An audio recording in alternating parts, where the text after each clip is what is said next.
চলুন জেনে নেওয়া যাক হরে কৃষ্ণ মহামন্ত্র মালায় জপ করার নিয়ম। প্রত্যেক ভক্তের জন্য নাম জপ অপরিহার্য। চৈতন্য মহাপ্রভু প্রতিদিন সুনির্দিষ্ট সংখ্যকবার মহামন্ত্র জপ করতেন।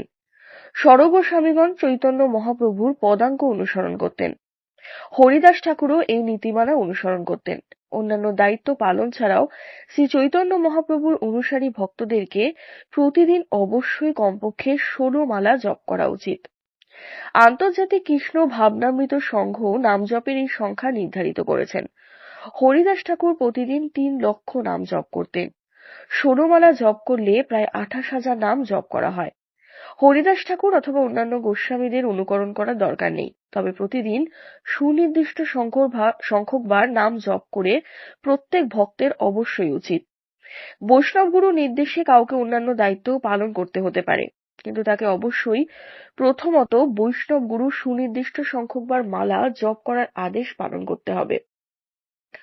আমাদের কৃষ্ণ ভাবনামৃত আন্দোলনে আমরা স্থির করেছি যে শিক্ষানবিশরা প্রতিদিন কমপক্ষে 16 মালা জপ করবে। যদি কেউ কৃষ্ণকে মনে রাখতে চায় এবং ভুলে যেতে না চায়, তবে প্রতিদিন নাম জপ করা একান্তভাবেই প্রয়োজন।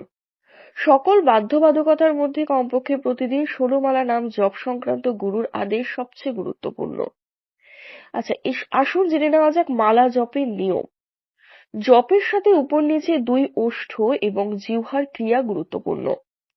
হরে কৃষ্ণ মহামন্ত্র জপের সাথে এই 3টি প্রত্যঙ্গ অবশ্যই সক্রিয় থাকতে হবে। হরে কৃষ্ণ শব্দগুলো অত্যন্ত সুস্পষ্টভাবে শুনতে পাওয়ার মতো করে উচ্চারণ করা উচিত।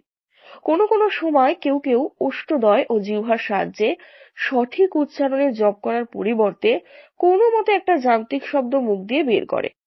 জপ অত্যন্ত সহজ, তবে নিষ্ঠার সাথে এর অনুশীলন করতে হয়।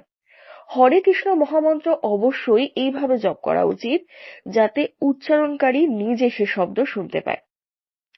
জপমালার ব্যবহারের নিয়ম। প্রধানত তুলসী গাছ দিয়ে জপমালা তৈরি করা হয়। নিম অথবা বেলগাছ দিয়েও জপমালা বানানো যায়। ডান হাতে ধরে জপ করতে হয়। জপমালায় 108টি গুটি থাকে। একদিকে বড় গুটি, অন্যদিকে ছোট গুটি থাকে। বড় গুটি এবং ছোট গুটির সংযোগস্থলে একটি ঘটের মতো গুটি থাকে, যাকে মেরু গুটি বলা হয়। হরে কৃষ্ণ মহামন্ত্র জপ শুরু করার পূর্বে ডান হাত দিয়ে মেরু গুটিটি ধরে একবার অথবা 3 বার পঞ্চতন্ত্র মন্ত্র জয় শ্রীকৃষ্ণ, শ্রী চৈতন্য প্রভু নিত্যানন্দ, শ্রী অদ্বৈত গদাধর শ্রীবাসাদি গৌর ভক্তবৃন্দ জপ করতে হয়। তারপর তর্জনী আঙ্গুলি স্পর্শ না করে মধ্যমা ও বৃদ্ধাঙ্গুলি দিয়ে বড় দিকের প্রথম গুটিটি ধরে হরে কৃষ্ণ মহামন্ত্র হরে কৃষ্ণ কৃষ্ণ কৃষ্ণ হরে হরে, হরে রাম রাম রাম হরে হরে সুস্পষ্টভাবে উচ্চারণ করে জপ করতে হয়, যাতে নিজের কানে শোনা যায়। তারপর দ্বিতীয় গুটি ধরে জপ করতে করতে মেরু গুটির পাশে ছোট গুটির কাছে পৌঁছাবেন। পুনরায় মেরু গুটিটি ধরে পঞ্চতন্ত্র মন্ত্র বলতে হবে। এখন আপনার এক মালার জপ হয়ে গেল।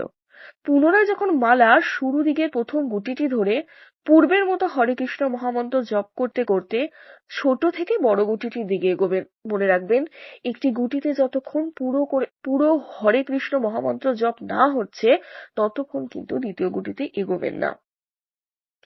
এইভাবে আপনি প্রতিদিন 1, 2, 4, 8 অথবা 16 মালা জপ করতে পারেন। নিয়মিত নির্দিষ্ট সংখ্যকবার জপ অভ্যাস করার পর কারো সেই সংখ্যা কমানো উচিত নয়, বরং প্রতিদিন কমপক্ষে 16 মালা জপ না হওয়া পর্যন্ত তার উচিত মালার সংখ্যা বৃদ্ধি করা। জপমালা অত্যন্ত শ্রদ্ধার সঙ্গে ব্যবহার করতে হয়। মালাকে জপ ব্যাগের মধ্যে রাখবেন। ব্যাগ ময়লা হলে সাবান দিয়ে ধুয়ে নেবেন।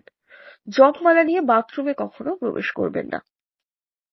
আশা করি আজকের এই ভিডিওটি থেকে আপনারা অনেক কিছু জানতে পেরেছেন এবং ভালো লেগেছে। শেয়ার করবেন, চ্যানেলটিকে সাবস্ক্রাইব করে দেবেন। ধন্যবাদ।